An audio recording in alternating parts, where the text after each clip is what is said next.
Learn like a native by using your eyes, your ears, your mouth, and your hands. This is a native speaker's method to learning a language. How? Let's think about how a child learns a language. This is why children are capable of learning multiple languages while growing up. If you don't live in a country that speaks Spanish, bring the Spanish to you. Create your own little Spanish world for yourself. How did I end up wasting so many years trying to learn Spanish? I came to understand what people were saying, but not why they were saying it. Therefore, I could barely form a sentence on my own without being confused, for instance, which past tense to use. Obviously, this becomes very frustrating over time trying to have conversations. Let's start with listening. People are always speaking to babies and children, whether it's the parents, family, teachers, etc. Listen to as much Spanish as you possibly can.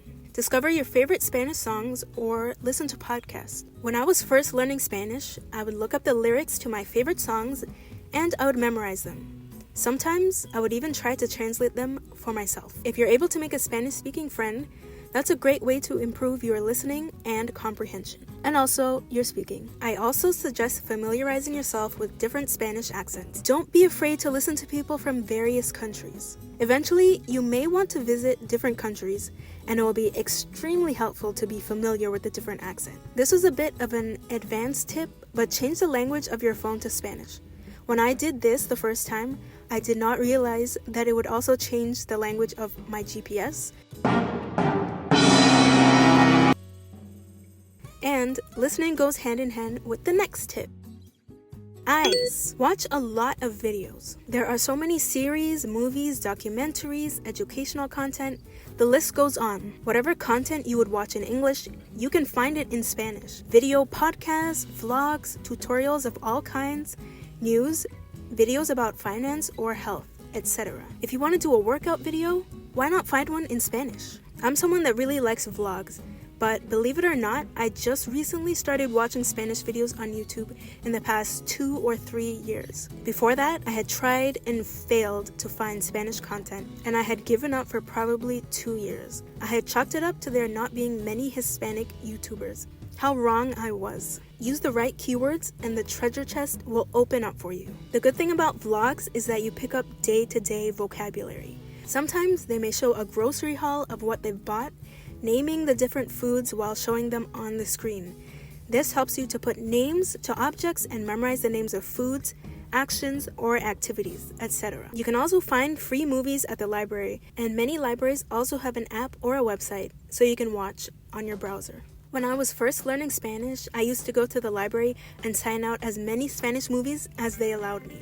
Another thing, subtitles are good, but I've realized that I'm not always paying attention to what's being said in the audio when I'm trying to read subtitles at the same time. Watching Spanish videos is great, but the point gets a bit lost if you're not actually comprehending the audio. Try this out. Try to not focus on the subtitles sometimes, and if you don't understand something, you can go back and look at them.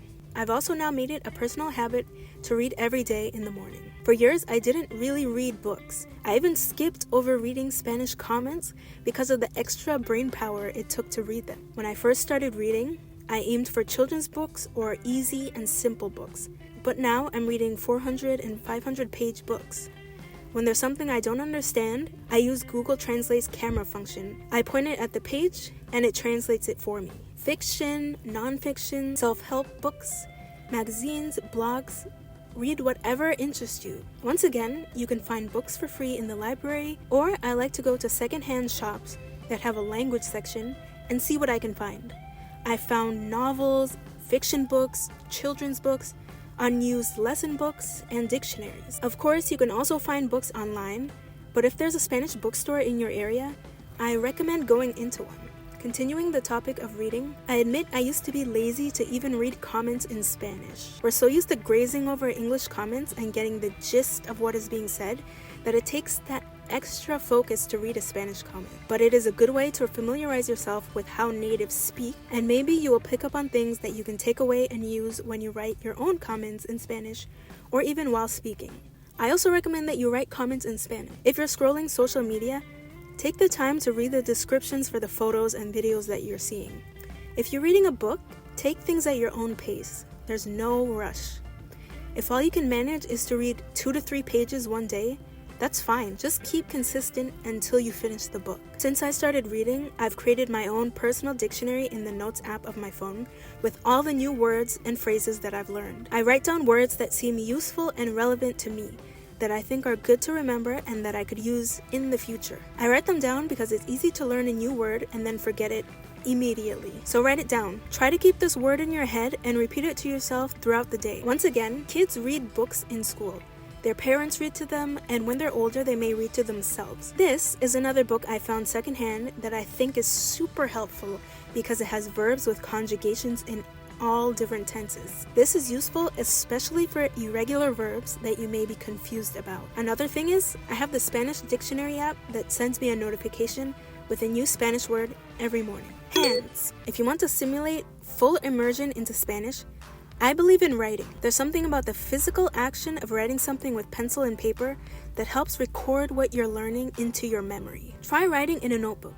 You could make it a daily routine. It doesn't have to be anything special. You can write whatever you like. If you just learned something new, you could practice using the new words, grammar, etc. in sentences. This is a book that I bought a long time ago. So why did it take me several years to finally finish it? Learn the basics. I struggled to put a sentence together, even after years of learning Spanish, because I was confused about grammatical rules. When do you use estuvo, estaba, fue, o era? I like this book because it offered explanations that helped me better understand the different concepts and rules, while including examples of practical use. It also has lessons for you to fill in the blanks, and it includes a CD for listening practice. I also really liked having quizzes at the end of each section. I found myself getting excited if I got the answers right. I think being able to be corrected is quite valuable. Just like when we were in school and we had our work to check. It was helpful to have exact examples of when to use por versus para. Even if I thought I knew these things already, I would occasionally get them confused. And that's natural with learning, but you can save yourself some headaches by memorizing the basics. With reading and listening to Spanish, you will also naturally begin to reinforce the correct ways of saying things, so eventually you can stop second guessing. YouTube is also filled with free lesson videos in Spanish. But remember to take notes because it's super easy to forget what you've learned.